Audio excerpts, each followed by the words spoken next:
Welcome to Midnights with the Lizard Wizard, a podcast where Yael Midnight and I, Noel Midnight, listen through the entire King Gizzard discography from start to finish. This week, we're listening to King Gizzard's 11th studio album, the collaborative Sketches of Brunswick East, featuring Mild High Club. Theme music recorded by Beautiful Trainwreck.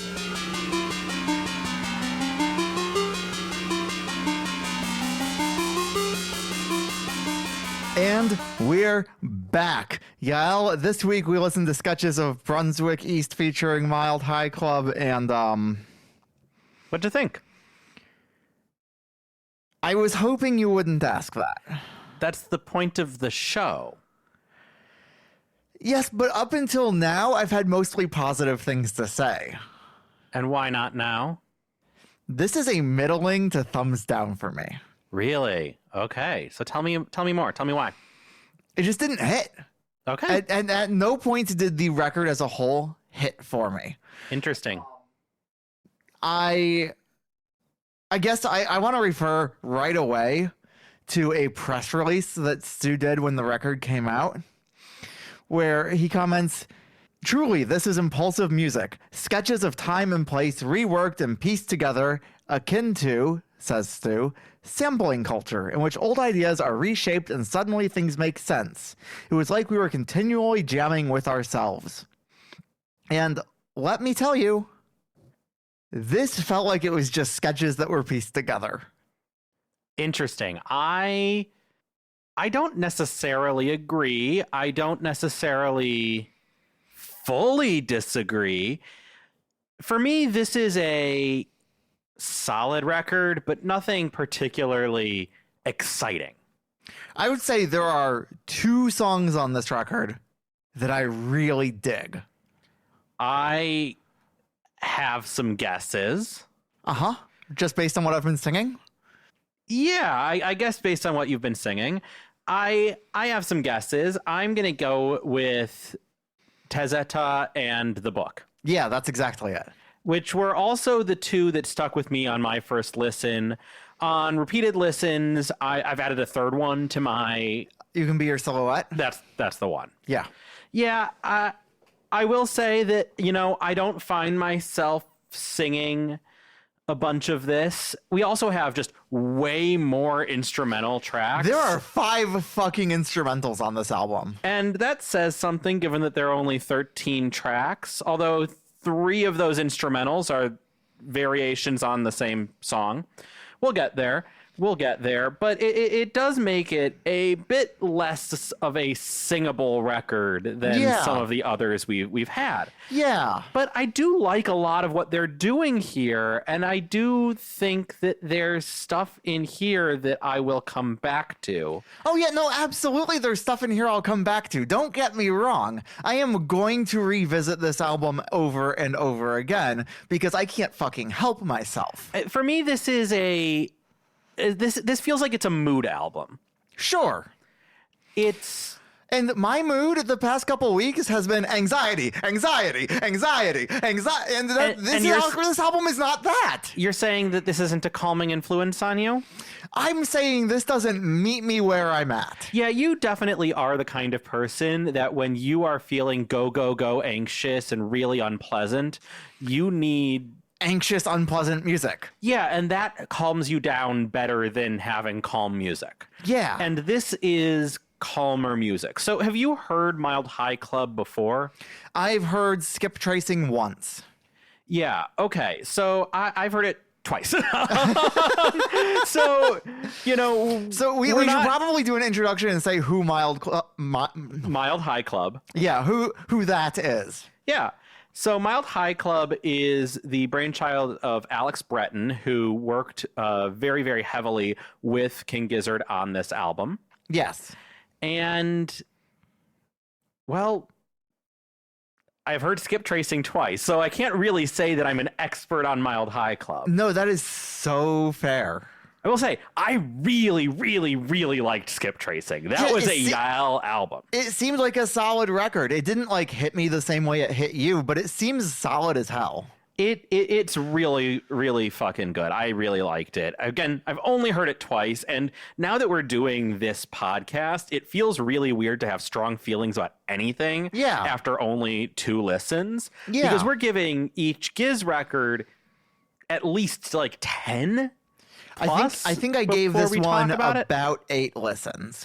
Yeah, so it's really, really hard for me to feel confident talking about anything that I've only heard once or twice, and that includes Mild High Club. But I really liked Skip Tracing, and so this was you were excited for this. I was, and I can't say that I think that my expectations were met, but I also haven't really heard a lot of Giz people talking about Sketches of Brunswick East. It doesn't seem to be a record that a lot of King Gizzard fans that I come in contact with really pay that much attention to. And so I also wasn't like fully expecting it to be this core keystone of the Giz sound and the Giz world. And not that there is one Giz sound. Sure. But also, like, we're not getting a ton of woos. No, and there's no yup. It's just like, okay, so in that same press release, Stu commented, "We were listening to compilations of Ethiopian music from the 1960s and 70s a lot," explained Stu McKenzie about the making of the record. "It was in no way thought out, though. If Murder of the Universe was our most conceptual and arranged album, then Sketches is the exact opposite." Yeah, it really does feel like their buddy was around and they wanted to just jam a bunch and make music together. Which, and good for them. And I'm glad they put it out because there is a lot of stuff on here that's really cool. And I want to talk about some of that Ethiopian music connection in a bit, especially when we get to the song Tezeta. Ethiopian Music Connection would have been a better name for this record. Maybe it would have. I like the name Sketches of Brunswick East. So yeah, no, it's good. Once you understand what Brunswick East is and what they were trying to do with this record, the name makes sense and it's good. So the name Sketches of Brunswick East comes from a couple of sources. One is that Brunswick East is the name of the neighborhood? City, I think. I mean, it's a part of Melbourne. It's a part of the Melbourne area. Yeah. The way that Australian cities work just isn't close enough to the way that American cities work to have a clean name to give it. Okay. For our context. But yeah, I don't exactly know what like the formal definition of Brunswick East is, but it's a part of the Melbourne area. What I was reading online seems to suggest that it's a suburb. Yeah, but suburb means something different there. Right. We've talked about that before. About that. Yeah, it's a suburb in the Melbourne area, and that's where the studio is. That's all that needs to be said. Actually, there is a little bit more that needs to be said. The studio is specifically on Lygon Street. Which we see in the record, there is a song titled Dusk to Dawn on Lygon Street. Yes. Which is inspired by the street that the Flightless headquarters studio is at. Yes, you're right. It's the Flightless headquarters, not the studio. I've been saying studio. That the Flightless record label. I'm pretty sure that Flightless Records has the studio in it as well, but I'm not 100% sure on that. I'm like 90% sure on that. Gotcha. So that song was inspired by walking along this busy city street, as was A Journey to Shell.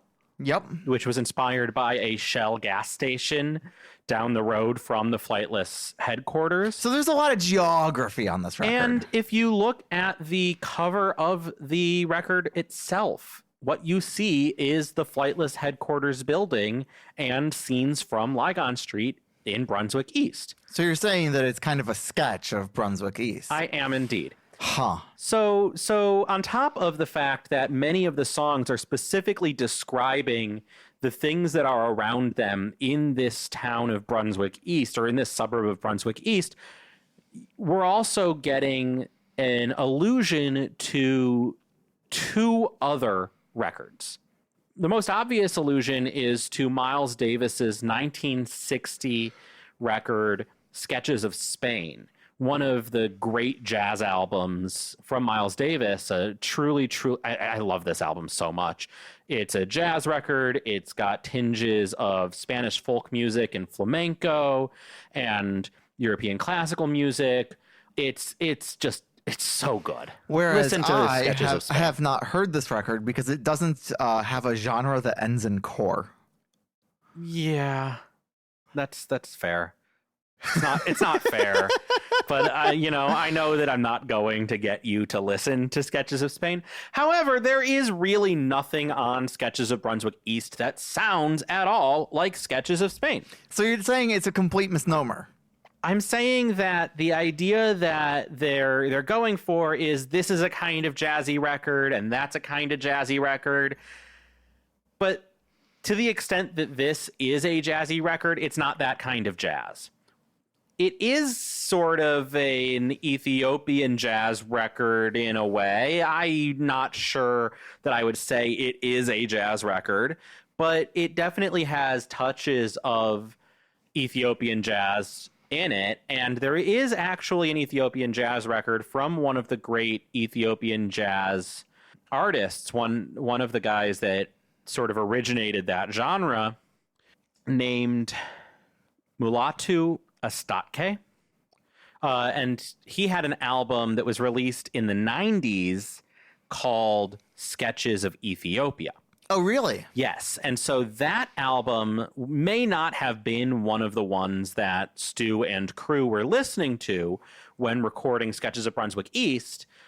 So I don't know if that was deliberate at all, but they almost certainly were listening to some of Astatke's music when they were doing all of that Ethiopian jazz listening from the 60s and 70s before putting Sketches of Brunswick East together. Sure. So it is a multi-directional allusion to both the area they're in and specifically the music they're making, and also these other jazz artists from times before that.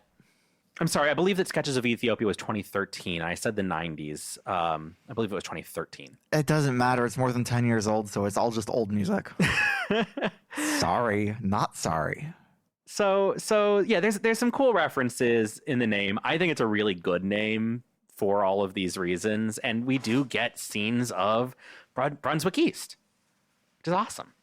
So, do you want to dive into the tracks at this point, or do you have more like preface that you want to get into? I think I'm ready for the tracks. I'm going to say that I have less that I can talk about the Sure. instrumentals, perhaps. I also feel that way. Than the lyric tracks. And So- there's a lot of instrumental. I think we should start with one of the most cleverly named songs on the record. Sketches of Brunswick East 1. Yeah. That one. Okay, yeah, that one makes sense. Yeah. It's our first of 5 instrumentals. It starts with hearing someone say, "Go again?" Yup, after a single piano note. And that really sets the tone for the record, doesn't it? It does, especially the 3 Sketches of Brunswick East tracks. Yeah. We get Sketches of Brunswick East 1 at the start of side A, Sketches of Brunswick East 2 at the end of side A, and then Sketches of Brunswick East 3 to end the entire album. And they all use the same basic melodic content. Yeah. They're And- all playing with the same phrases. Right. So this is very much borrowing from the tradition of theme and variation music and classical European music. Yeah. And so I like hearing different versions, different sketches, if you will, of the Yeah. same theme. And each of the 3 does sound a little different, which is It's nice. Yeah. And that melody can kind of get in your head just a little bit, but honestly, it's fun. I like hearing the little bits of noise from the studio that aren't actually I like the go agains, and I've always liked that in music. Just that little bit of humanity in the Yeah. studio that isn't just the record. Yeah, I always like that. I always think that that's fun, and we get a lot of that in these 3 tracks in particular. Yeah, and on this first one, we have Alex Breton playing piano, and it's a very distant sounding piano.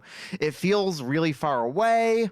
But I think the most interesting part of this song, and maybe the entire record, is the bass. What the bass is doing throughout this record is incredible. Yes. Yeah. And our bass in this record is not just played by Lukey. No, Alex plays some of it. Alex playing some of it. We get a couple of different members of the band playing bass throughout this record. In fact, one of the things about this record that keeps coming up track after track is that it's really not a full band record. No, it's more of whoever was in the studio that day put down the tracks for the record. And I don't know if that's how it was actually done, but that's certainly how it feels. Yeah, there is not a single track on the record where all 7 members of Giz play. Wild. Yeah. Well, I mean, that makes sense that Eric Moore wouldn't be on all the same tracks that Cavs is on. Eric Moore is, in fact, on only 1 track. Wild. And we can talk about another thing that felt like it was missing from this record. Tell me. Where the fuck is my fucking harmonica? We have harmonica. We have harmonica at one point in the record, yes, sure. But it takes us like 7 songs to get there. Yeah, Eric is only on 1 track, and Ambi is only on 4. Wild. And it's noticeable that these are more stripped down. And the people that are on the tracks are all doing a bunch of stuff, right? They're all playing 3 or 4 different instruments on the same track. So they're overdubbing, they're layering shit, but we always have only a subset of the generally 8 people that are involved. There's actually one song that has another Mild High Club member other than Alex Breton on it. Late in the album, Andrew Burt plays on Rolling Stoned. Okay, that makes sense. But weirdly, Alex Breton himself does not. What? Why would we get a Mild High Club feature that has more than one member of Mild High Club? Sure. What are we doing here? But most of these songs have between 4 and 5 members of the 2 bands on them. Yeah. And it's noticeable. Yeah, it is noticeable because you have, I mean, all of these guys are talented and really, really good, and they're good enough to play all of their different instruments, even not their main instruments. So we're getting really high quality music, but it doesn't feel like Giz because it's kind of not. Right. So Sketches of Brunswick East 1 has Alex, Cavs, Cookie, and Stu. Which is such a small subset of members. And it's got a writing credit for Stu and Alex. The second Sketches of Brunswick East has Alex, Cavs, and Stu, again written by the same 2. And then the third Sketches of Brunswick East with the same writing credit is, again, just Alex, Cavs, Cookie, and Stu. So we have literally only half of the members of King Gizzard plus Alex Breton here, sure, working on these 3 tracks, and it's really cool. It's a good track. I like it. I like all 3 versions of it. I love the go again and getting that bit of studio chatter. It isn't really a Giz song, but definitionally it is. I know. Which, sure, yeah. Like, okay, but back to what you were... We're getting back to the root of what I was saying when I gave it the middling to thumbs down, is I really like the Giz sound. Like, there are some certain characteristics to Giz that are pretty consistent throughout records, and we don't get all of those characteristics on this record nearly as constantly. And so it doesn't feel as much like Giz. It feels like it's Giz with someone else, and I'm not sure that I like the someone else's contributions. That's the word. I'm here for you, babe. Somebody better, babe. Yeah, but you were right. Like, the bass is awesome.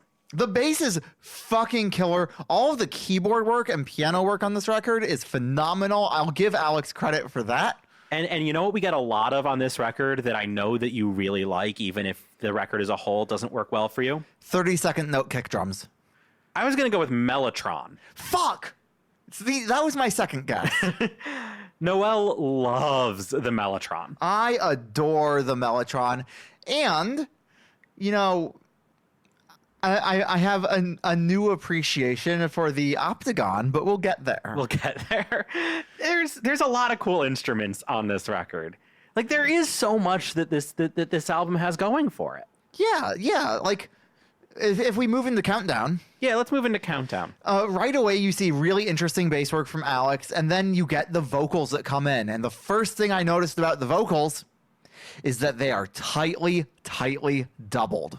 Yeah, so the bass line is great. It's kind of feels like a walking bass, which you would get with jazz. It's not literally a walking bass, but it's very... I'll be honest with you, I have played bass for over 2 decades, and I still don't really know what counts as a walking bass line. A walking bass is generally played on just straight quarter notes, no matter what's above it, with maybe some occasional flair in there, and it outlines the chords of the song. That's what it is. That's what a walking bass line is. Okay, then I did know what that was. Yeah. Okay. So Countdown has a really cool bass line that's certainly inspired by a walking bass, if not exactly a walking bass. But yeah, those really tightly layered vocals, all singing the exact same line, and also being doubled by the keys. Right, which I do love. I love it when they double the vocal with an instrument. And that's part of the Giz sound. It is. It's part of that signature that I love so much.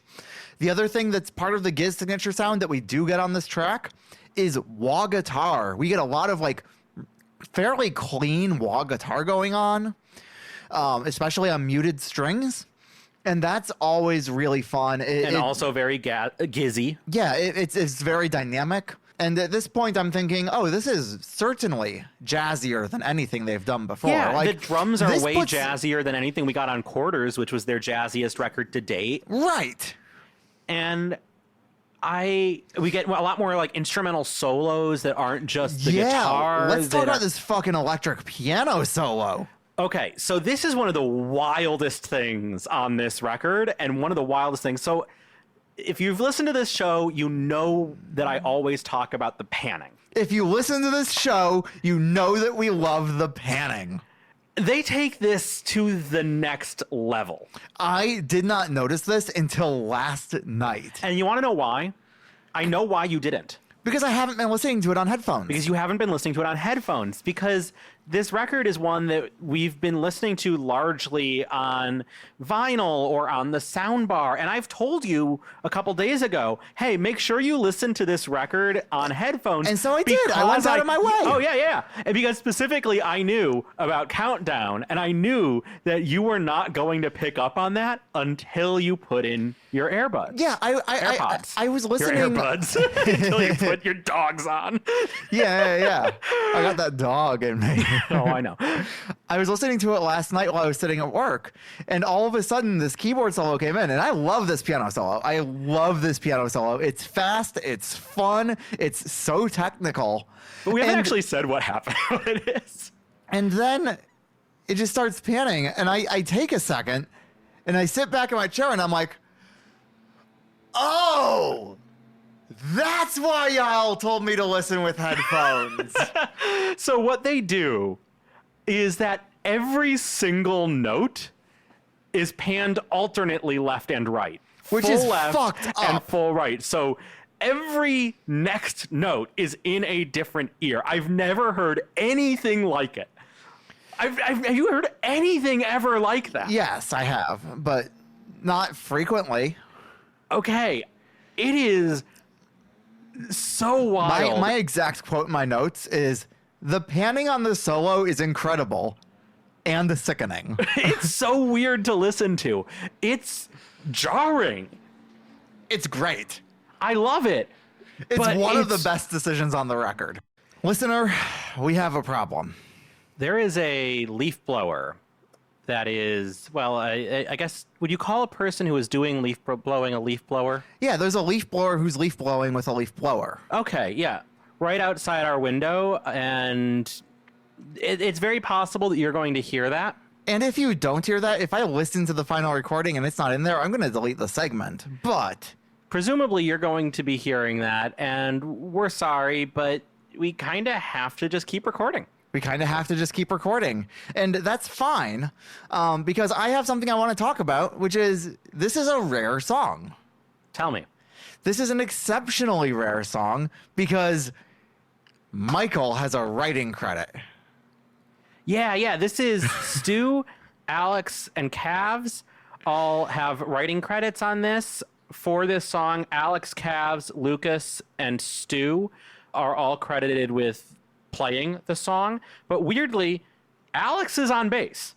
Alex is on bass, which I'm not mad about. It's a great bass part. It's such a cool bass part. Yeah, like Alex has proven himself to be a worthy like instrumentalist and musician on this record. Like I cannot find fault with his technical proficiency. No, not at all. And so we were talking about the panning of the keys solo, which super bizarre, but pretty fucking cool. And the other thing I want to talk about is the vocals, not just how they're layered, but also they're really breathy. Yep. They're really light. That's something we see throughout the record is that there's some like vocal qualities on this record that we haven't really seen a lot of before. Yeah, a bit of this song, the vocals kind of remind me of Infinite Rise, especially towards the end of Countdown, which Interesting. is not a song that we go back to a ton. What, Infinite Rise? Yeah, the one that was our least favorite song on Quarters. Yeah. No, I've listened to that one next to no times since that record came out. It's better than it Since gets that credit record for. came out. I mean, since we listened to I know that what record. you meant. I think it's better than we give it credit for, or than people give it credit for, but it's definitely not one that we go back to a lot. Not one that I go back to a lot, at least. Yeah. And so it was interesting to sort of have that connection towards the end of Countdown, where I go, oh, you know what? I kind of have heard some of this vocal tone before. Yeah. And I like having little connections to those earlier things. And it makes sense, I think, to think about Quarters when you're listening to Brunswick East, because those are the two records we've had so far that have that jazzy kind of influence, or that jazzy kind of vibe. They're very different records. They are. They're exceptionally different records, even if they're both trying to do a slightly jazzy thing, and neither of them quite goes all the way to jazz. But this record is kind of like a jazzy soft rock. Yeah. I think I would say. Yeah, no, I think that's fair to say. I don't think I would use soft rock to describe Quarters as much. No, Quarters was more like that floating down a river. I don't really know what genre label I would put on it. Well, I think that's because the four songs are each so different. Like The River, I would say, is more like a kind of jazzy prog. Then what's Lonely Steel Sheet? Pop? Interesting. I don't know. I actually know that we just listened to Lonely Steel Sheet Flyer. I always say Lonely Sheet Steel Flyer, and that makes no sense. That makes no sense at all. But I always Why say would that. you say that? Are you dumb? Yeah.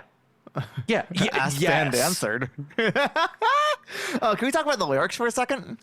Yeah, go for it. So this song seems to be about some sort of fallout.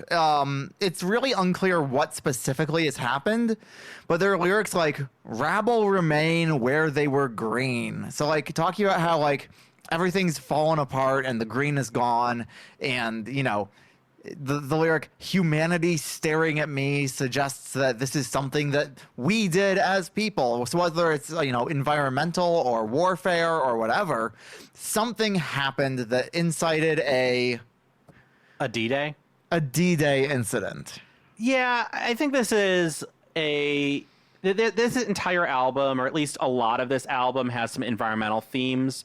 When we get to Cranes, Planes, Migraines, and The Spider and Me, and perhaps Dusk to Dawn on Lygon Street, definitely A Journey to Shell, we're going to see some of those environmental themes coming back. And so that's where my chips are being laid for Countdown and D-Day and what they kind of mean. Yeah.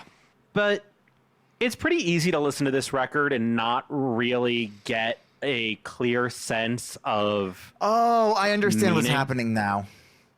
Humanity staring at me. Humanity, of course, being an anagram for Hantayumi.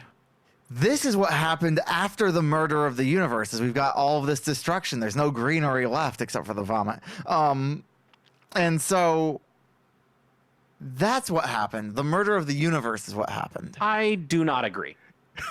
I firmly do not agree. I like the theory. I appreciate you.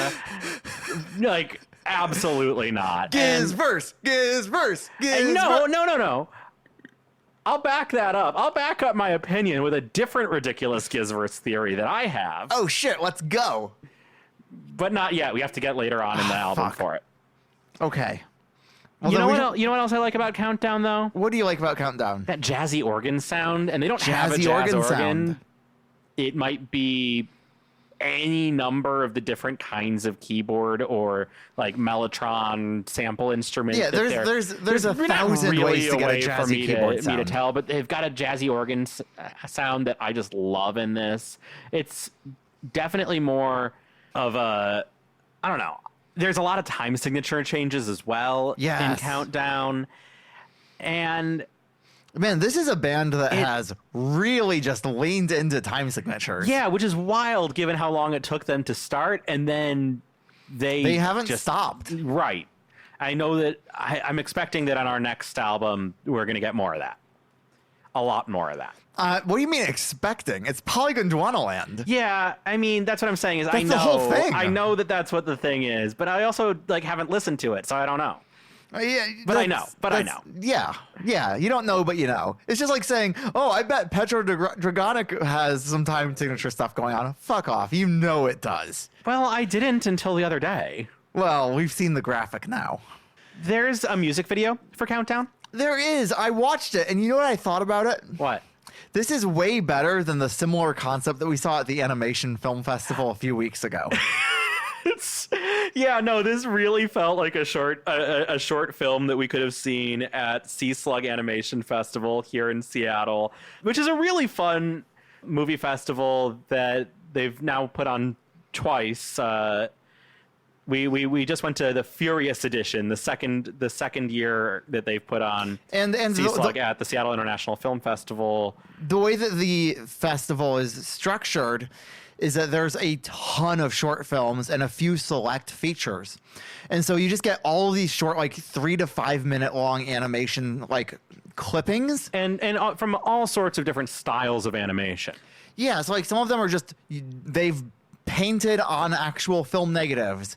Some of it or on is glass for one of them. Yeah, there was really one of them cool. where it's like gouache paint on glass. There's another one where it was just like sketching with pencil on this piece of paper, and it was just a static shot of this piece of paper that they would erase sometimes or highlight sometimes, but that was it. One piece of paper for the entire animation. And there was one last year where all of the animation was done on 3x5 index cards. Yes, that one was really cool. And this felt like it was very much in that spirit. It did. Jason Galea, great fucking job.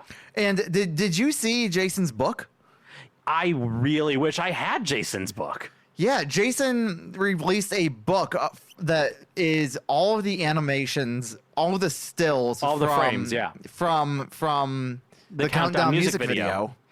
Just like compiled together in this giant, thick coffee table book. I think he only printed like 200 of them. Like he barely printed it at all, which makes sense. I'm sure there's a limited market for this type of thing. But it's so cool. It is extraordinarily cool. And I really like this music video. I have loved every time that Jason Galea has been allowed to just animate a music video. My favorite videos from this entire band have all been these different Galea animations, which we had for The River, which we had for Robot This Stop. explicitly reminded me of The River. Yeah, which we had for Robot Stop, which was the computer animation, and which we have now for Countdown. Like, as much as I enjoy watching the band members be silly with it, I love Galea's animations for all of these music videos. Yeah. And I can't wait to see the next thing that he's animated. I am certain that is not far off. Yeah. It's so fucking cool. The mix is a little bit different on the studio version than on the music video version. Yeah, because the music video version is a little bit different. It ends with this big explosion, which we don't get. And so the animation sort of slows down and explodes, as does the music with it. Whereas in the studio version, the song follows directly into D-Day, the next track. With and no D-Day, delay, very nonagon, right. just like sliding in. D-Day being a lyric in Countdown, but not a lyric in D-Day. Because D-Day doesn't have lyrics. Except for the fact that it does. Okay, well, They're not really lyrics. I don't know that I count that as lyrics. If They're- anything, it's they're almost rhythm. vocal They're vocal percussion. So in D-Day, the words that we hear are a countdown from 14 to 1. So, okay, I think it's 11 to 1. 11 to 1 over a count of 14. Oh, 11 to 1 over a count of 14 because of syllables. Because of syllables, because of 11 and 7. Taking an extra 3 syllables. I'll be honest with you. I have a little bit of beef with how these songs are titled. Do you think that Countdown should be D-Day and D-Day should be Countdown? Just a little bit. Like, I understand why it is the way it is, and I'm sure that that's also correct, but, but it feels like there are two correct answers here. It does feel like there are 2 correct answers. But I like that this one's D-Day because this one is so noticeably... Maybe the one with the countdown should be called Countdown, that's all I'm saying! But this one is also noticeably darker in tone. It feels like D-Day is here. It feels like instead of having this, like, this thing that's coming, it's fucking here. Yeah, things get for sure, dark. for sure. Like, there is a sound of a bomb going off towards right? the beginning. We've got warfare now. And this one's microtonal. Yeah, we get it the is. same scale that we would see on most of the tracks on Flying Microtonal Banana. This track is only played by Alex, Cavs, Joey, and Stu. Yep, and we've got microtonal synths and bass. And I really like this one, but it also does kind of feel like it's just part of Countdown. It does. They flow in so nicely. Even though it's definitely different. It's darker. It's weightier. yeah, But and it is just kind of what was being counted down to, even though this is the one with the countdown. and this is the first time that we hear the optagon, which optagon is short for optical organ, which is kind of like a mellotron, but not. Yeah, it's very, very similar to a mellotron in terms of like what it's trying to do, but instead of having a magnetic tape that is being played from when you press a key, it's reading off of an optical disc using the same kind of technology that film movies would use to play sound. Yeah. And also it was sold by Mattel. Yeah, it's kind of cool. Look it up. It's There's weirdly a- plastic. There's an incredible website dedicated to the Optagon. I think it's just optagon.com. That is just like a fan website where someone just put together this loving little site dedicated to the Optagon. It's got all the information you could possibly want. I highly recommend reading it because this looks like a cool as fuck instrument. Yeah, unfortunately, it just seems like the sound fidelity wasn't very good. I've noticed. But And- also, you can say that about the Mellotron. But the Mellotron was able to be made better, and the Optagon wasn't. Yeah. So it's not really a surprise that the Mellotron kind of won out. No, it's not a surprise at all. But we get both of them on this record, and we get the Optagon here, and that makes that's me awesome. happy. Yeah, it's cool. I love this kind of old studio technology. I love that they're bringing it back here. I mean, I guess that makes me an insufferable hipster, but I'm okay with that. I don't think that makes you an insufferable hipster. I think there are so many other things that make you an insufferable hipster. like the rest of this podcast and all the Yeah. opinions I've shared on it. Yeah, more or less. Yeah. Listener, write in with the most insufferable hipster thing that Yael has ever said on the podcast. I'm sure that'll be fun for all of us. Uh-huh. Yeah, I'm gonna love that. Listener, please don't make me introspect. Listener, please don't make me introspect. Nothing good happens from me introspecting. I've got obsessive compulsive disorder. Whatever I introspect on will last for 4 days. I feel like you could use some true perspective. All right, do you want to get to Tezeta? Let's talk about Tezeta. So this is a Joey track. Yay, Joey tracks. And Joey, full credit to you. I don't think you've done a track yet where I've been like, this track sucks shit. No, your tracks are good. Your tracks are solid. ABABCD. ABABCD doesn't suck shit. It's just... It kind of sucks shit. It does not. It kind of sucks shit. It is for a specific purpose, and it doesn't work outside of that specific purpose. Yeah, including on the album, because the specific purpose was the TV theme song. Right. No, it so doesn't work on the album. Oddments. No, it doesn't work on the album. But if you think of it as a TV theme song, it's pretty good. Then why'd good. they put it on the album? Because they had to compile it somewhere. That's like the fucking Her Majesty argument from Abbey Road. I don't know what that means. So on the Abbey Road, the Beatles album, you know the Beatles album Abbey Road, right? That's the one with the revolver on the cover, right? No, that would be Revolver. And I know you're making a joke, but also, you dumbass. So you know how at the end of Abbey Road, there's a medley called the Abbey Road Medley? I don't know this. Okay, so the end of Abbey Road, there is a medley of short tracks that are all stitched together as a medley. Okay. It is famous. Is this like revisiting the themes of the record, or is it all new stuff? No, it's all new stuff. Okay. And it's really good. It is one of those segments of the album that everybody says is like, this is some of the Beatles at their best. Okay. As a part of recording that, there was a component piece called Her Majesty that was originally intended to go into the medley. They cut it. But then the Beatles engineer at the time found it on the cutting room floor and had been instructed to never, ever, ever throw away any material that the Beatles had recorded. Honestly, that served them so well. So he stitched it on to the rest of the album, not in the medley where it was originally intended to go, but as a secret hidden track after a bit of silence at the end of the album. I'm okay with that. As am I, as are many people, but some people are really, really upset about it. And I'll tell you why. Some people can suck shit. And the reason why is because the last song of the medley is called The End. Oh, and so they want the record to be over. And the end is not just a really good ending to the album. It's the ending of their career. But it's also the end of their career. And The End is a really special song for Beatles fans. Sure. And then after that, and a bit of silence to sit with what you've just heard, you get Her Majesty's a really nice girl, but she doesn't have a lot to say. And it's silly, and I like it. I find it fun. I think that's a fun button. I agree. But a lot of people really hate it, especially because it wasn't what the Beatles themselves intended. Okay. And the Beatles, the four Beatles, really wanted it to end with The End. So that's kind of how I feel about this idea of they have to put it somewhere, is that's how you end up with kind of missing the mark of like auteur album design.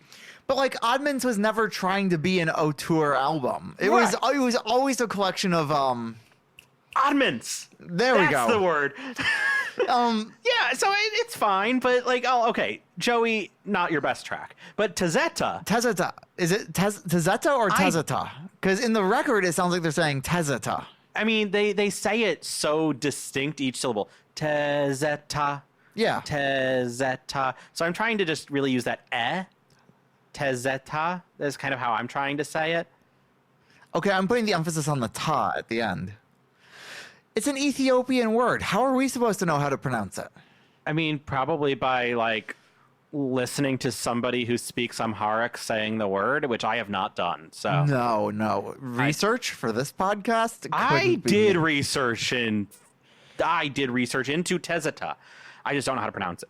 Yeah, so let's talk about the genre of Ethiopian music known as Tezeta. Okay.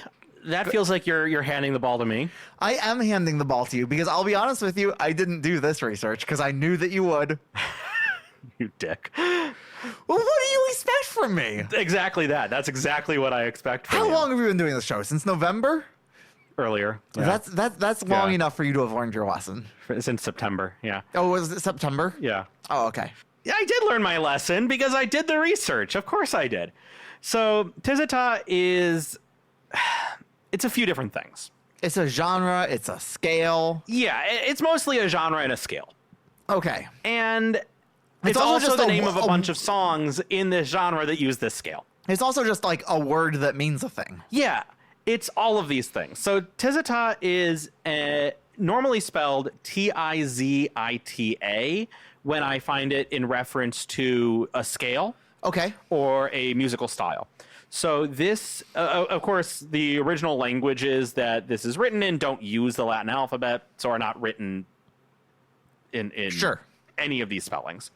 It's an Amharic and Tigrinya pentatonic scale, and has a literal meaning, something along the lines of longing or nostalgia.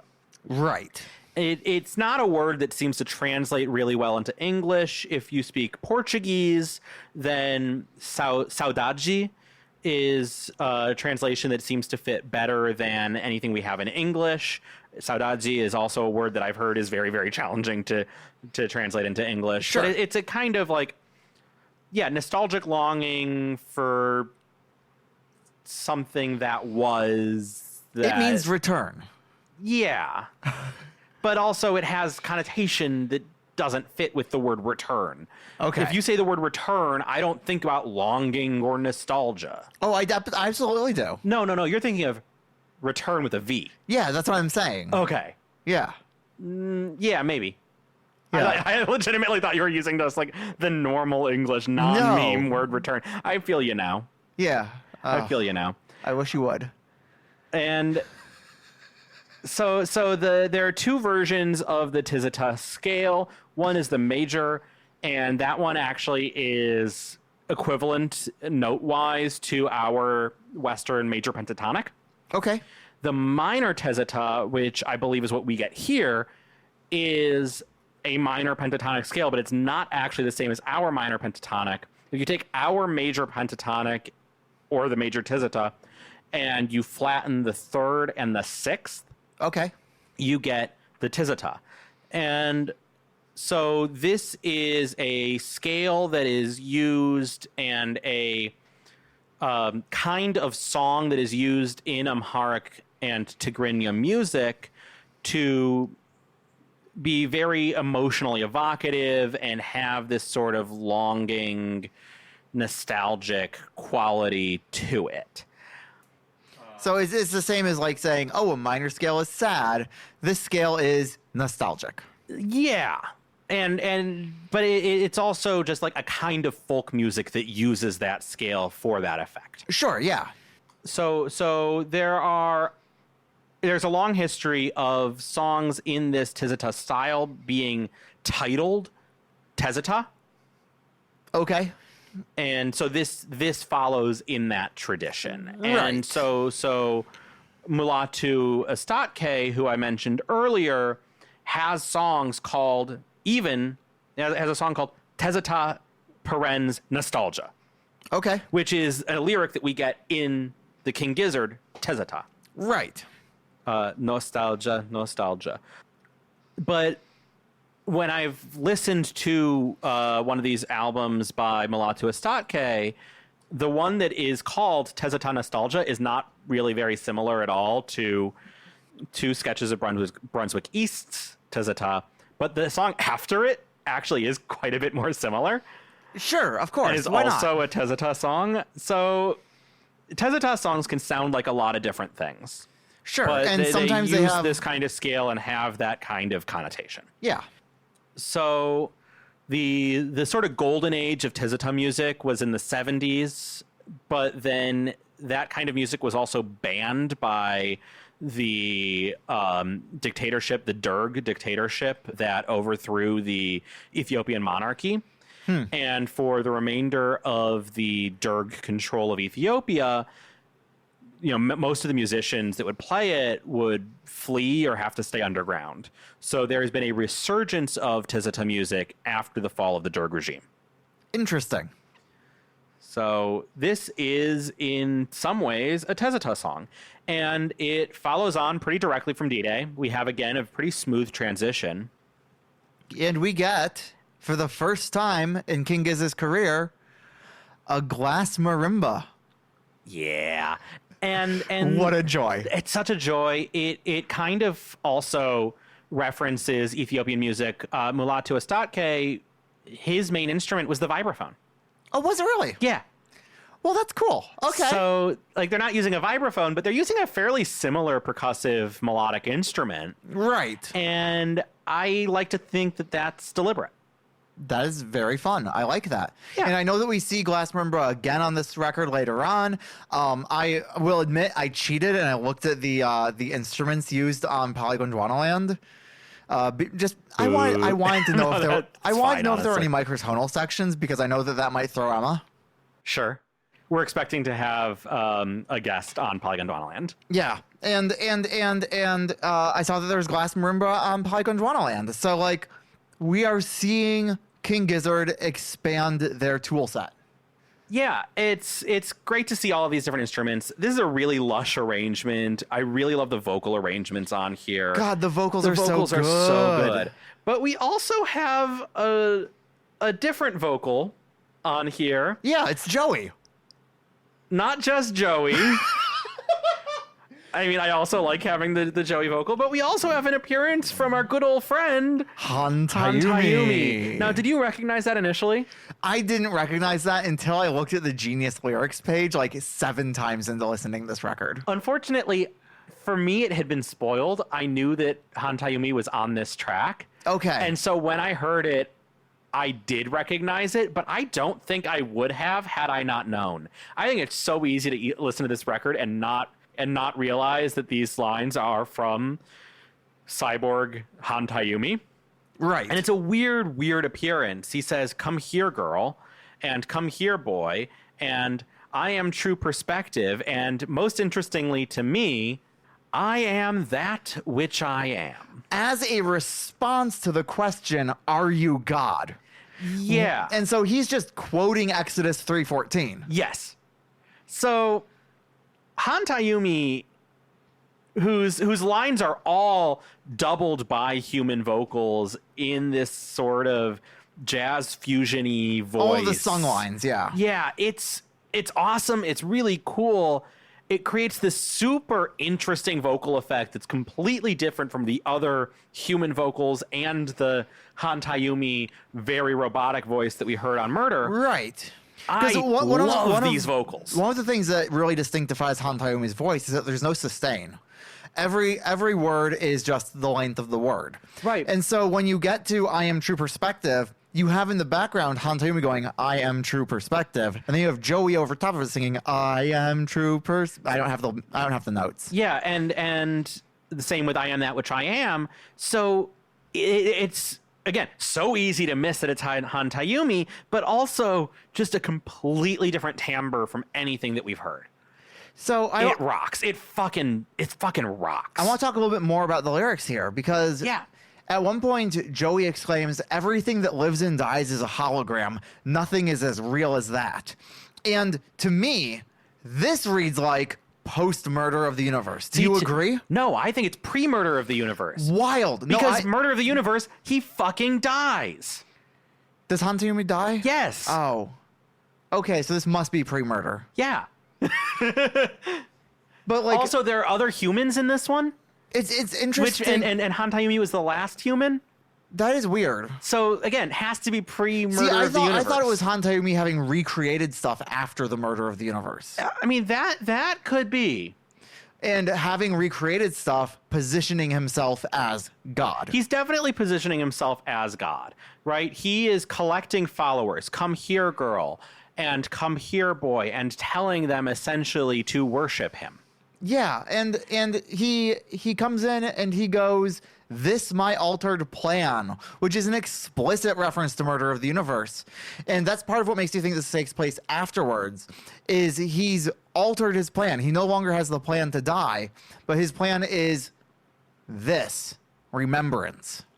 So that could make sense, because I was having trouble figuring out how the remembrance and the nostalgia fit in, except as he is trying to essentially brainwash these followers by convincing them to take on his sort of mythos as their past, as their he is future. quite explicitly saying, do this in remembrance of me. Yeah. And like, so this is the most Christian the most allusions to Christianity that we've seen on any track so far. I think it's not explicitly Christian, but certainly explicitly biblical, religious cult leader. Okay, I think it's very explicitly religious cult leader. See, to me, that just reads as Christian, but I understand why it wouldn't for everyone. And I mean, we'll get to the book later. I think that this ties in very, very cleanly with the book. Wait, why are you mentioning the book? What does that have to do with the religious cult leaders? Get there. We'll get there. So anyway, he's giving a call to worship him. We've got this really interesting story here that is sort of being developed, and we also have a waltz feel. Yeah, we also have a waltz feel, and I'm okay with that. It's just, yeah, it's interesting. It's not all of it has that waltz. It's just in a section. The arrangements are so good. We've got that Tizita scale that isn't exactly unfamiliar, but it's not exactly what we normally hear. It's not our usual pentatonic scale in Western music. And I mean, this is definitely a track that you like. It sunk into me pretty quickly. It is the first track that I go when I listen to this record the first time. I go, oh yeah. Yeah, this is definitely the first part of the record where I go, okay, I see the vision. Yeah, it's cool. Way to go, Joey. Everybody except for Ambi is on this track. Oh. Yep. So should have squeezed in like one bar of harmonica. You could have done it. This is our only track with Eric. Is it really? Yep. So I like Tezita. Yeah. I'm glad that we heard this one. All right, let's move on to Crane's. There's a section. Please. We hear this towards the end. There's this sound effect from the guitar that's really wonky and does like really aggressive panning. And I just want to call that out because we love the panning so much. It's cool to see one more time on this record. They're doing the really aggressive stuff. Honestly, after what happened in Countdown, it didn't even You're just numb to it all. I'm just numb to it. You did it so extreme in Countdown that how am I supposed to pay attention to the panning when it's normal? It's like when you run the magic wand on 4 and then you try and take it down to 1 and it's just like, okay, this is nothing. I mean, mine only has 2 settings. Well, that's... The Magic Wand Rechargeable has 4 power settings, whereas the Magic Wand that you plug in has 2. But I like the Magic Wand Rechargeable, personally. But 2 is stronger than 4. In theory, according to Magic Wand, settings 3 and 4 are supposed to be the same as the 2 settings on the plug-in one. Uh-huh. According to the Magic Wand Company. I don't believe it. Maybe on a fresh set of batteries and they're rechargeable. Oh, maybe. Where were we? We were about to move on to Crane's Plains Migraines. Oh, yeah. Crane's Plains Migraines. This is, what, Joey and Stu? Joey and Stu wrote it, and Alex Cavs, Cookie, Joey, and Stu performed it. Yeah, and an interesting little change here is that the glass marimba is back, but here it's played by Stu, whereas it was played by Joey on the last track. So not only have we gotten a new instrument, but we've gotten multiple people going, yeah, I can do that. Yeah, and that's just true throughout this album, is that it's just anybody who shows up, picks up any instrument and starts playing it. Which, like, that must be such a fun vibe in the studio. What's weird about this, and I was going to say this later, but I'll say it now. Say it now. This record does such a good job with the song transitions. Wow, you really should have saved that for later. Fuck off.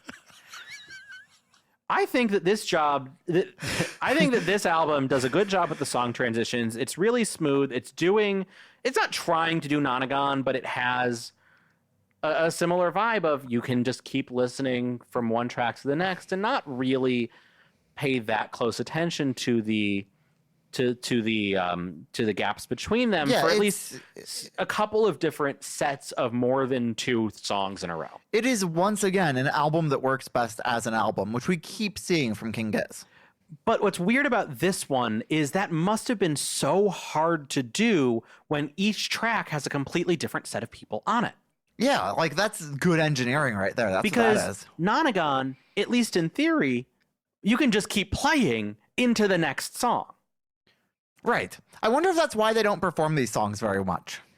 I don't know. Because like if you go on kglw.net and you look at the statistics for how often they've performed these songs, they've performed them like the most played songs on this album have been played like 22 times ever. But it really can't be the reason, because everything gets different arrangements when they play them live, because everything is so heavily layered. Sure. That they wouldn't be able to play it as a 6 or 7 piece really anyway. I don't think those are I think that people just don't necessarily vibe with this album as much as a lot of the rest. No, that's fair. This one is fun because it's got that microtonal synth back. It's got the funky bass lines back. It's got the funky bass lines being punctuated by wah guitar. We've got the marimba coming back, doubling the bass line. And then we've got a synth. Yeah. That is just kind of babbling in the background. Well, we've got a lot of just sort of noises in the background. Yeah, this song is like maybe not the first time they've really played with sound design, but it's certainly the most sound design they've done. There's a lot of like city noise. Yeah. Because, I mean, Cranes, Planes, Migraines, this is a song about them walking down Lygon Street and just having the experience of living in a city and being in like this very urban environment, this not natural environment, and the pros and cons that come with it. And in this case, the cons. Not just the cons, though, because they've also talked about wanting to make something beautiful out of that noise, out of that sound. Sure. I liken this song to a lot of the sort of photography that our friends do, that our friends Claire and Emma do, where their deliberate goal with their photography is to go to these kind of horrible, awful industrial places that have been so destructive to nature and to like the ability to live a healthy life, and find a way to create beauty out of this sort of industry. And I feel like that's very much what Cranes, Planes, Migraines is trying to do, and it fits very much with what Stu has said about that song. Okay, yeah. And that, by the way, this is also a Joey Stu song. Yes. So we have more Joey. Yay, Joey! This one is, it's the Joey song that I'm probably most likely to forget, just because it flows out from Tessita so well, and you don't really think of it as its own song when you're listening to the album, and so it doesn't stick with you once the album is over. At least that was my experience. I think that's fair, and it's definitely another instrumental, and the instrumentals from this album just don't stick with me as well as the lyric tracks do. And I think that Cranes, Planes, Migraines also needs to be heard in conjunction with The Spider and Me. In conjunction with The Spider and Me. Tell me more. So The Spider and Me, Stu and Alex, with everybody performing except for Cookie and Eric. This is our first track with Ambi, who's doing just backup vocals. But goddamn, does that dude do a killer backup vocal? He does. So this one follows on directly from Cranes, Planes, Migraines. It's very smooth, and it's another lyric song. But we have now still a lot of noises in the background, but our cranes and planes have moved into bird sounds and nature sounds. Yeah. And we have a song that's essentially about loving nature, and in particular huntsman spiders, which are notorious for like just living in people's homes. And they're like bigger than the size of your hand, like not by much, but a they're little also bit bigger just than like the size kind of of your chill hand. spiders that live near people. Yeah. They're hunters, not web builders. So like they hunt out insects and other prey. So they're just like kind of loving spiders, loving nature. I still don't think I would want to go to one, but when it comes to Stu and the spider, I do ship. So if the lyric is "We are the same stuff from the same cloth, Spider and me," Noel, I have a question for you. Yeah, Are they all one being? essentially. Imagining just a Stu Spider hybrid. Oh, no. And we have a Vibra Slap again. Of course we have a Vibra Slap again. That thing was never going to disappear for good.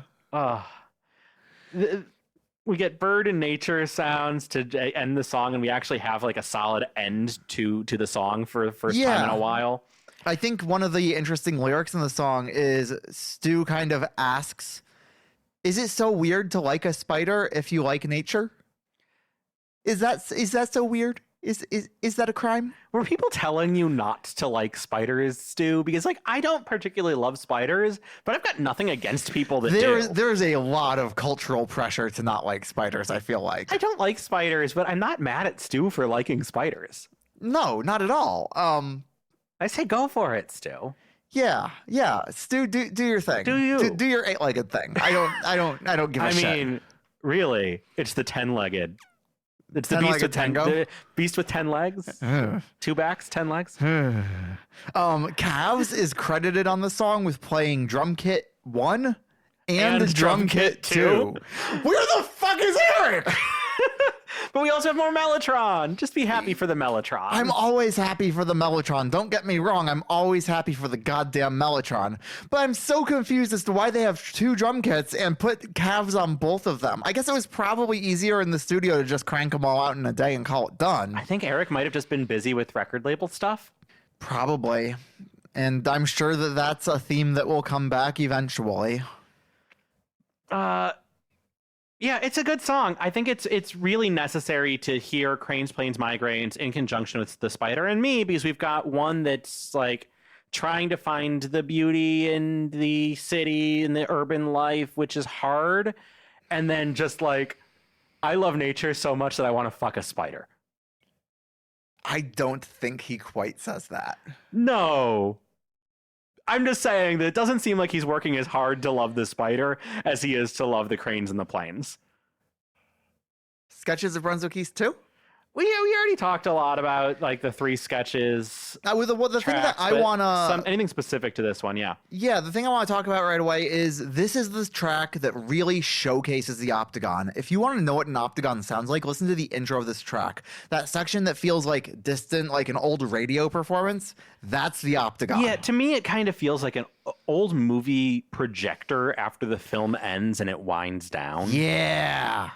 The Optagon disc is called Big Band Beat. Yep. So the Optagon, most of the discs for it are samples of real instruments playing notes alone. Sure. But a couple of the discs could be used for longer segments like this one. So this one isn't so much like showcasing the Optagon as an instrument to play, but more as a particular sample. Right, in a particular sound that you just... I don't know if you're going to get that sound any other way very easily. And it's oddly at the start of the track, because it really feels like it's winding something down. I like it. I like it. It's odd. Something that also is odd is that this track again features calves on 2 kits, but it also features Alex on an electronic drum kit. And let me tell you, I have listened to this track, and I have listened to this track, and I have tried to hear an electronic drum kit. And you just don't hear it. I don't know what they were accomplishing with the electric kit that they couldn't have accomplished with the two other kits that are already on this track. I don't really know how they put together some of these tracks. This is another I one try where to figure out how they put together a lot of the music a lot of the time, because like, what the hell else are you listening to this podcast I want to for? see the stems. What the hell else are you listening to the podcast for if we're just going to say, oh yeah, I like this thing? But Well, probably for our personalities, which are so effervescent. yeah, because everybody we know is just clamoring. For more of our personality. Yeah. Ugh. Ugh. Mild High Club has performed sketches of Brunswick East 2 live. They've even done it with Stu playing the flute. But you know who's never performed it live? King Gizzard and the Lizard Wizard. Who've never performed any of the sketches versions. Yeah. So I think it's fun that it has been performed live. But if you go to a KGLW show hoping to see it, you're fucked. So that ends side A. Maybe Field of Vision. It could always happen. It could always debut. Listen, Field of Vision, there's so many songs that they have to pull out if they're going to do 3 marathon sets.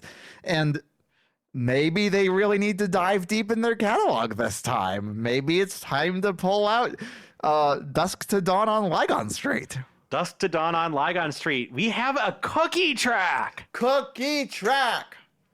So that's not common. Here we have another song inspired by The Beatles? Lygon Street. Oh, okay. Inspired by Brunswick East and just the environment that they find themselves in. We've got crickets and more nature sounds. And we have lyrics like bedtime for the birds as night cloaks the earth. We have daytime where we have traffic and conversation noises. So we're getting both the Spider and Me and Cranes, Planes, Migraines sorts of vibes in here because they're all part of this same cycle. Sure, yeah. It's all part of the nature that makes up what the city is. Yeah, we've got night and day. Fascinating. We get dogs barking. Couldn't be me. Which we've heard dogs barking on King Gizzard songs before. Remember the last time? I really wish I did. We heard Stu's parents' dogs barking on Eyes Like the Sky. That's right, we did, didn't we? Yeah. Which I don't think that's a big thematic connection. No. That's definitely an intentional through line that we are smart and good and clever for having noticed. I'm sorry, we? Yeah, we. Yeah, okay. We, Midnights with the Lizard Wizard. Yeah, we have noticed that connection Exactly. entirely. Yeah, you definitely remembered the last time that there were dogs barking. You wouldn't have noticed this connection if you weren't doing the podcast with me, so it's a we. It's weak. It's a weak argument. But it is an argument.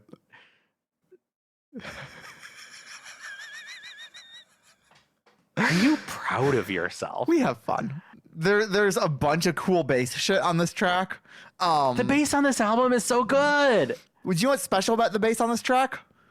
Tell me. It's a fretless bass. Oh, hell yeah. I want to And play a fretless fretless so bass- bad. I've never played a fretless. I want to play a fretless so bad. Yesterday, I got to play an upright bass for the first time. You have not told me this. And let me tell you, it is really hard to play an instrument that doesn't have frets. Didn't you grow up playing violin? Yeah, but we usually had little tape markers on the neck of the violin to show you you. got to the point where you took those off. No, and so I don't have the upright bass in my muscle memory. Well, of course. And so figuring out where the notes were was genuinely so hard that it made me wonder if maybe I need to start doing ear training again. I mean, you should, but also I should. Like, ear training is so useful. But like, it was so hard for me to find my intervals on there. And Yeah, I wasn't expecting it to be such a challenge. No, I fully expect it to be a challenge. I am looking forward to that challenge. But also, the thing is just fucking massive, and it's hard to make the stretches. I want to play an upright bass. I want to play a fretless bass. I love that we have a fretless here. I can hook you up with the upright bass Yay. anytime you want. Please. So, yeah, I didn't actually have that much to say about Dusk to Dawn on Ligon Street. Yeah, me neither. It's short and it's sweet. I liked the background vocals that were just sort of vocalizing the melody with bups. I was wondering, was that Cook doing those, or is that someone else? The only vocal credit on this track is Cook. So I think it's fair to assume that the high vocal underneath Cook's part is also Cook, which is pretty cool. Yeah. So yeah, we get some melody vocalization with bup, and so again we have the melody in a couple of different forms. It's nice. It's nice. The book. Let's talk about the book. And okay, in order to talk about the book, we have to lay some groundwork first. And the groundwork has already been laid for us in previous tracks. In Tezata. Which I did not really put together the first time I heard this. The important thing to take away from Tezata is Hantayumi is God. Yeah, Hantayumi is God who is collecting followers actively. Yes. In the book, we have a long instrumental opening. It's kind of funky. I like it. It's microtonal as shit. Yeah, but our vocals are, well, they're about religion. Yeah, they are. It's an interesting song for me specifically to listen to, having come out of Christianity so very recently in my life. I mean, it's been almost a decade, but it still feels so recent, you know? I don't, but that's because I met you after. Well after. One of my first thoughts on the song was, oh, this is kind of sad and not making me happy. So Stu is kind of famously anti-religion. He is quite vocal about disliking the concept of religion. And we get that here. Yeah. God gave me a sign. He put it in my glass of wine. A great theophany. He told me every sinner had to die. Yeah, so this is a song about receiving a message from your God, or at least believing that you have received a message from your God that is instructing you either to go kill sinners or to commit suicide. There is a line that says, that seppuku is underlined, like you need to kill yourself for me. And so all of these awful things being instructed by your deity. Yeah. And it's, I did not connect this initially when I heard it to Tezata and Hantayumi, but I sure do now. I'll tell you that much. Yeah. It does also have a really interesting vocal tone and timbre to it. It's lower, but also it's slightly roboticized. Yeah. God gave me a sign.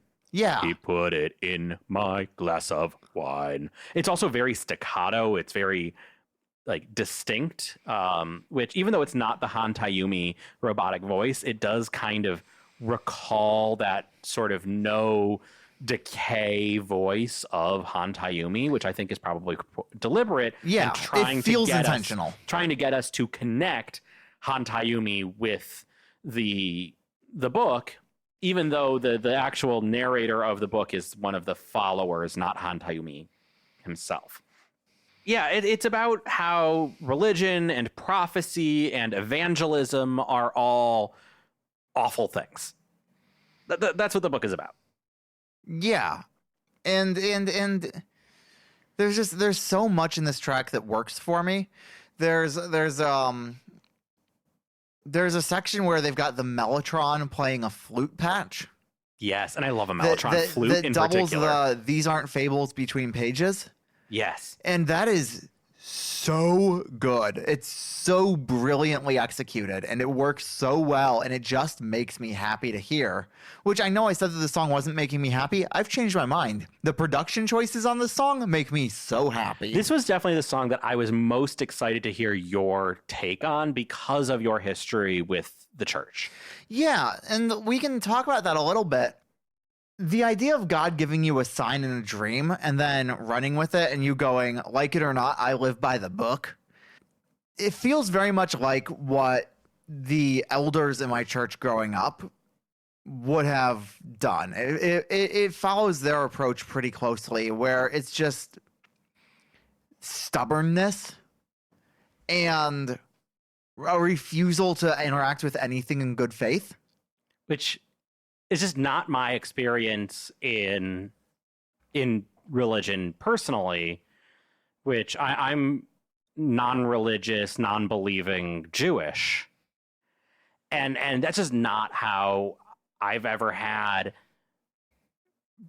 Jewish like rabbis or other clergy or figures within that religion really work. But that is kind of a stereotype that I associate with at least particular strains of Christianity, which has always confused me because my background is so foreign to that. Yeah. Not to say that I don't think there are issues with the way that Judaism teaches and you know, that's a story for another day. Yeah. But yeah, I'm sorry that felt close to home for you. There's more that feels really interesting to me too. The idea of being told that you either have to kill sinners or you have to commit suicide or sinners have to die is the ultimate thing here. That feels to me very much like, oh yeah, the rapture is coming and everyone who doesn't believe is going to like be put through tribulations and then ultimately killed. And it feels like that same like death march to the end of the universe type thing.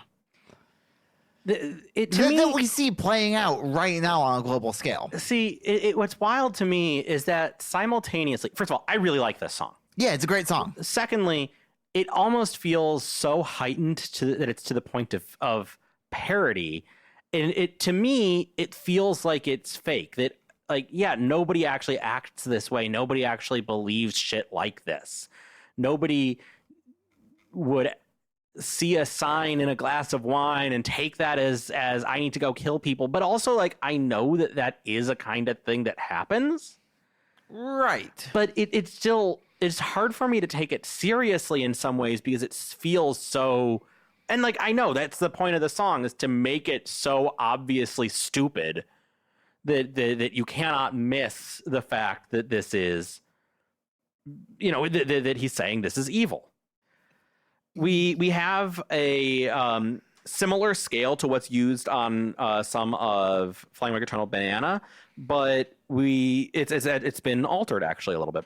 Oh. We have a sharp 4, which is a really spicy note. We've got a tritone instead of our normal 4th degree, which feels appropriate for this song. Which does feel appropriate. Because this song is supposed to be a little off kilter. Yeah, it's not a song. It's not a scale that we've heard before. Towards the end of the song, it's not actually microtonal at all. I feel a lot of vibes of specifically the song Melting from Flying Like a Eternal Banana. Oh, I made that here. Exact same comparison. I frequently have found myself humming the book and Melting sort of interchangeably over the last couple of weeks. And so, yeah, not really thematically similar songs, but there was one other song quite similar. One other song this reminded me of. Yeah. And I genuinely, I cannot explain why it reminds me of it. I do not know why it reminds me of it, but Smash Mouth's song Walking on the Sun, I don't know it, seems to have some like instrumental relationship to this song. Interesting. Listener, you're not going to believe me and you're going to find that as a stupid take, and you're probably right, but it's what I hear. You know what? I've had weird moments like that on this podcast as well. I'm going to keep having them. I appreciate you talking about them. Yeah. Everybody plays on this track except for Ambi and Eric. Ambi and Eric. Yeah. Ambi and Eric. Yeah, they just don't show up that much on this album. But we do have 3 Ambi tracks in a row coming up now. Yeah, let's talk about A Journey to Shell. Shell? Yeah, so here, Shell, the S is in parentheses, so it's both a journey to Shell and a journey to hell. And when I first heard this track, I hadn't done my reading yet. So I kind of thought that Shell was like a shell from the beach. But no, it's Shell the gas station. Yeah, it's Shell the gas station. This is a Stu and Joey song. We have Alex, Ambi, Cavs, Joey, and Stu all playing on it. It's an instrumental. It's quite a bit higher energy than our other instrumentals. Yeah, I noted that the rhythm section is really working overtime on this one. Yeah, which makes sense because the bass has been working overtime on the entire record. That's so true. This is a kind of a weird track. Yeah, it's weird in that it has harmonica on it. We have a harmonica for this track and the next two. And the next two, look at that. We have 3 harmonica songs in a row. A return to form. This is a song that's about the damage that oil companies like Shell have done to the world. It's based on a Shell gas station that's a couple blocks away down Ligon Street from the Flightless headquarters. And it has a couple of different sections. It sort of gets more intense and higher energy throughout the song with 2 key moments that are weird. Yeah. Want to tell us about the first one? Nope. Want me to tell us about the first one? Please, because I didn't make notes on this. There's a spot in the middle that just stops. Oh, the weird stutter thing. Yeah, there's a weird sort of record scratch moment where all of a sudden the song stops. It feels like it's a mistake. Obviously, it's not. And it starts up again, and it gets more intense. But jazzier. Not yet. Not yet.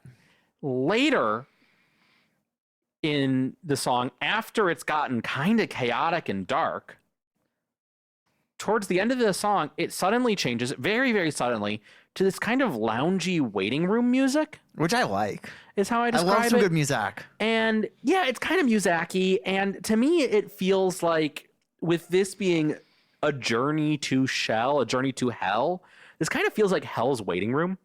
Sure. Like, which a weird image to have in mind. I Hell's guess. waiting room, aka a Jiffy Lube lobby. I mean, I somehow actually ended up just picturing that first scene in The Good Place. Oh, okay. Yeah. Where Eleanor shows up and is in The Good Place and everything is just like a little too polished and clean. Yeah, it's just like an office waiting room and she's staring at like this positive message on the other wall that makes her feel a little content inside. Yeah, don't forget you're here forever. No, that's The Simpsons. Shit. No, it's a positive message because again, they're trying, I mean, if you've seen the show, you know what the twist is. But yeah, it feels like Hell's waiting room. It feels like the course of this song is getting more chaotic and higher energy throughout as we're descending and things are getting darker and Shell is destroying the world. And then we are in Hell's waiting room and it's kind of disconcertingly positive. Yeah, I think that's a great way to describe it. This is one of the weird songs on the album because it's a song that definitely is saying something. It definitely means something, but I don't really want to listen to it. No, not really. It's another instrumental. It's an instrumental, but it's also an instrumental that's trying to make me think. And I don't want to think. That's not fair. It's the pause in the middle. It's the pause in the middle. And is that when you get to the Shell? I think that's when you get to the Shell. You're walking to the Shell, you get to the Shell, now everything's bad, and then eventually you go to hell. Fair enough. Weird track. Let's talk about Rolling Stoned, which is yet again an instrumental. It is an instrumental. This track was written solely by Alex. This is the only track on the album that does not have a writing credit to any member of King Gizzard. And which means... that makes it... Well, that alone doesn't make it a cover. No. What makes it a cover is the fact that it was actually released as a hidden track in a 2015 album by Mild High Club. So that means that this is, in fact, a cover. It's the first cover that King Gizzard has done since 2013. And it's the first on a studio record. That's right. So Alex doesn't actually perform on this record, despite the fact that he wrote it. On this track. On this track. Yes. On this track, despite the fact that he wrote it. However, bandmate Andrew Burt does. So this record or this song was played by Ambi, Andrew Burt, Cavs, Cookie, Joey, Lucas, and Stu. So that's, I believe, everybody but Alex and Eric, Yeah. if I'm counting right. And if you want to hear the Mile High Club version, go buy the single. Yeah, so there's a single that was released of Rolling Stone. Side 1 has one of the bands, and Side A has the other. Yep. So you can hear the original version of it, and then you can hear King Gizzard's cover of it, and you can kind of compare and contrast them. And let me tell you, as we did that listening, my thought was, oh yeah, Giz did this a lot better, huh? Giz did it a lot better. As much as I liked the album Skip Tracing, I don't like the original Mild High Club version of Rolling Stoned at all. Now, Rolling Stoned in general is not my favorite song on the record. In fact, it's one of my least favorite songs on the record. In fact, A Journey to Shell, followed by Rolling Stoned, is, I think, the weakest part of the album altogether. I would agree with that, yeah. I don't have much to say about it because I don't think there's much interesting that's going on, with the exception of we have another fun instrument. Joey gets to play an omnichord. Joey gets to play an omnichord, and I want we an love omnichord. an omnichord. I want to play an omnichord, babe. Yeah, we'll get you one at some point. Yay. Maybe I'll buy it for you for your birthday this year. Honestly, if you're going to buy me an instrument for my birthday, there are other instruments I want first. I know, you want the P-bone. I want the P-bone. Another note about this song that's, I guess, semi-interesting is that Stu has played it as far back as 2015. Yeah. And it appeared in Bootleg Holiday from Hell, which we need to go back and rewatch that segment. Because we missed that. Because we missed that completely. But it's in there. It's in there. Yeah. And so let's move on. You can be your silhouette. This one makes me happy. Yeah, I like this song. This one is one of my 3 favorite songs. We've already talked about the other 2.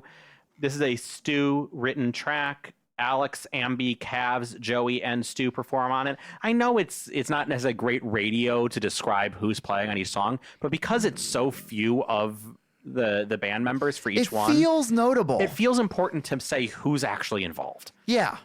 And this one is Bossa Nova. Yeah, it's a bossa nova track. It's got that alt percussion. I don't know how to pronounce the instrument. It's a guiro. A guiro, yeah. Guiro, I believe. Which is that instrument that does like the clicking sound as you like run a stick across it. Yeah, you sort of rake a stick across a bunch of grooves in a kind of gourd shaped resonator. Yeah, and it's good alt percussion. Love it. It's a very Latin sort of feel. Yes. And so we see that heavily featured on this track, which I think is the first time we've seen that specific instrument used on a King Gizzard track. So another first, which at this point shouldn't surprise me. No, it really shouldn't. And I can't really decide if I think that the lyrics of this song are dark or not. But I don't think they're supposed to be.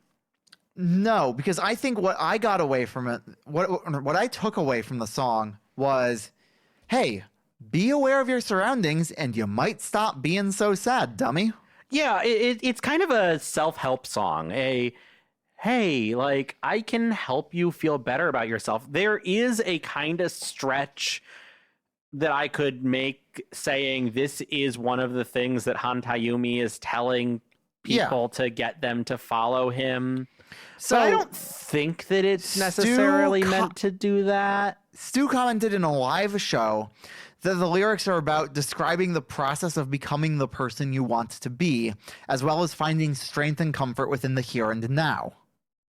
Which sounds a lot happier than I kind of hear this song as. But like in the lyrics, you see the lyrics, don't be scared of what you've met. Talking about, after you've meditated, don't be scared of the things that came up, but recognize that it is in fact an asset. And so the stuff that you're finding in reflection is actually good for you, even if it's negative. Yeah, it just ends so dark, like in tone. Sure. After the lyrics are all done, the instrumental goes on for a while. It's not bright. It's some of the darker part of the album, except for maybe A Journey to Shell.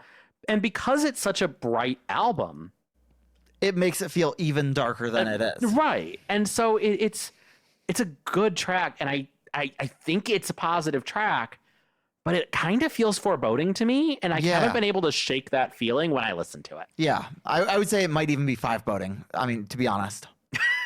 I think that this is me being silly, but I love the fact that it talks about cobwebs when we have the song "The Spider and Me," and that we have the lyric "ticking" and we have the song "Countdown." Like, I don't know that those are for sure like references to the other songs in the album. In fact, I probably don't think they are. But it would be fun if they were. But it would be fun if they were, and like it's not like we can cobwebs. wish cast that, right? And it's not like cobwebs is a normal word.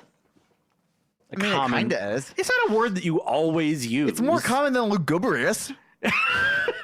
Well, we know that lugubrious was intentional. Do you want to talk about Sketches of Brunswick East, the third? Yeah, let's do part 3. Great. I don't have anything to say about it. They count off the track and kind of imply that they think this is going to be the good take. Yeah, like it does sound like a studio on this track. Yeah, and so we're back to that, which we kind of got on Sketches of Brunswick East 1. Yeah, I like that. We again. bookended the record with that feeling of, oh, we're in a live studio and we can hear the process. Yeah, I like it. Yeah. It goes into a pretty slow jam, which is fun. I love a good slow jam. We could even say that this is maybe their third slow jam. I like the variations. I don't think that I need 3 variations, but we get the 3 variations and they're good. Yeah. Yeah. So that's Sketches of Brunswick East. It's all a bit lower fi than I kind of expected. I didn't mind it, though. No, but it's an interesting return because we had lo-fi giz so much, and then they got really good at the studio thing. And so it's interesting to see them sort of deliberately choose that lower fi sound. Yeah.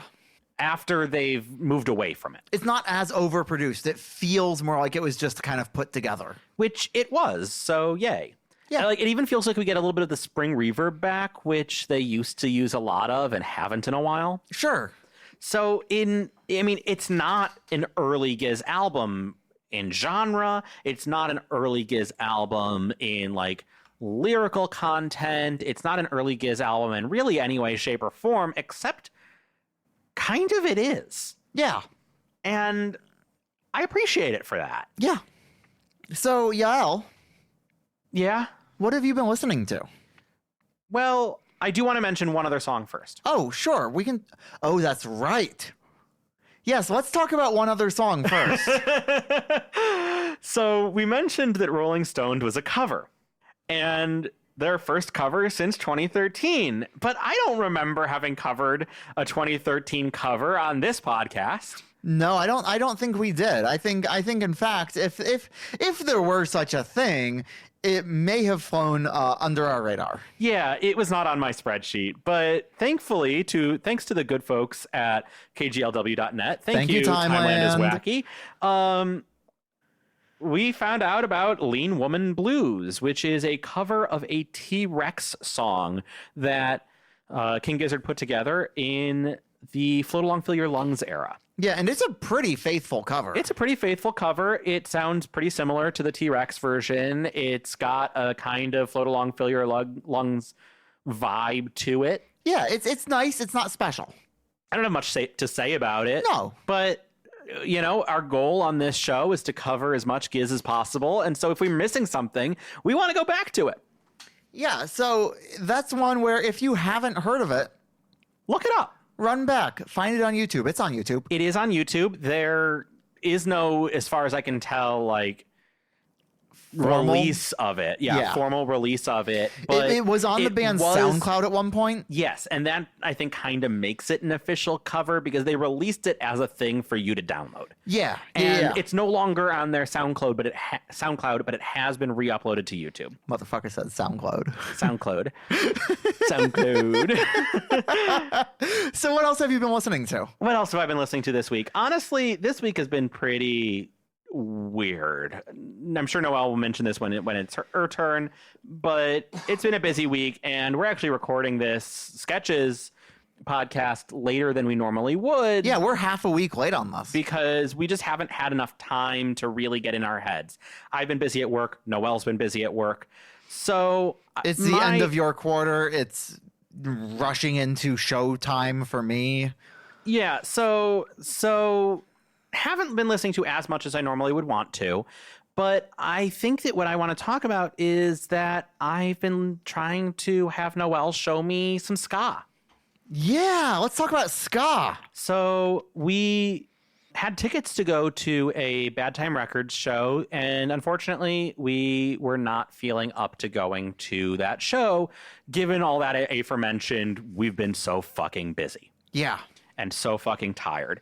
So I asked Noelle, hey, if we're not going to the show, I would really still like to hear some of the ska that makes you so happy. So show me some of what I need to know. Yeah. And so Noelle has shown me a couple of albums, in particular, Keysby Nights by Catch 22, which I instantly loved.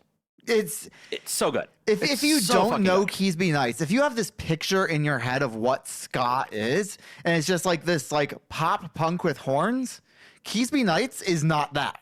It's so good. And I had no idea that really is what I was missing out on. And I've never disliked ska when I've heard it, really. Yeah. But when I heard that, it made me go, okay, now I need to hear more. Yeah. And so I did. I then listened to Somewhere in the Between by Streetlight Manifesto, which has a complicated relationship with the band Catch 22 because it's essentially the same, but also not.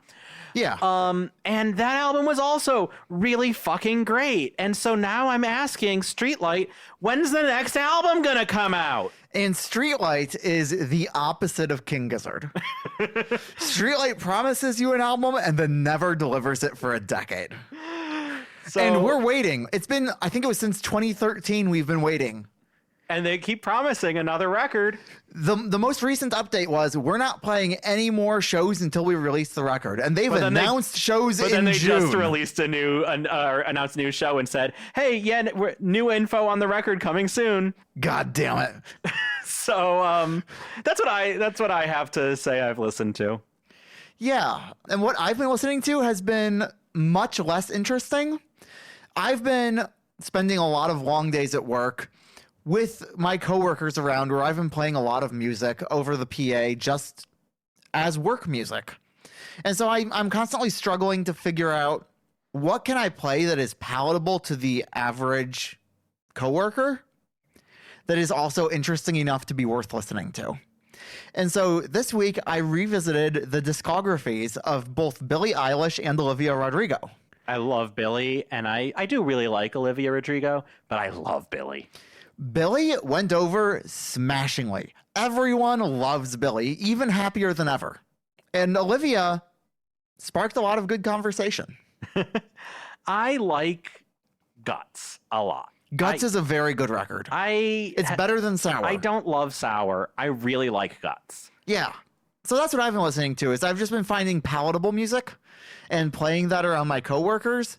Because normally I can get away with metalcore, except for one coworker who it makes anxious. And that's totally understandable. I get that. And so I'm trying to figure out what can I play that won't make anyone anxious. And that's a shockingly hard challenge because it rules out Vomit Coffin. If they like Billie, show them Phineas. Yep, the next two artists I plan on going for are Phineas and Tessa Violet. Oh, Tessa Violet's a good call. Yeah. Tessa Violet's a very good call. So that's what we've been listening to. So tell us about what we're about to be listening to. Next up, one that I've been really excited to hear, one that I have constantly heard called their magnum opus, that I have heard Stu say over and over again was his favorite record that they've ever put out. I'm not sure if he still says that, but he said that for apparently a very long time. He said that about Murder of the Universe too, though. Polygondwana Land. Really looking forward to this one.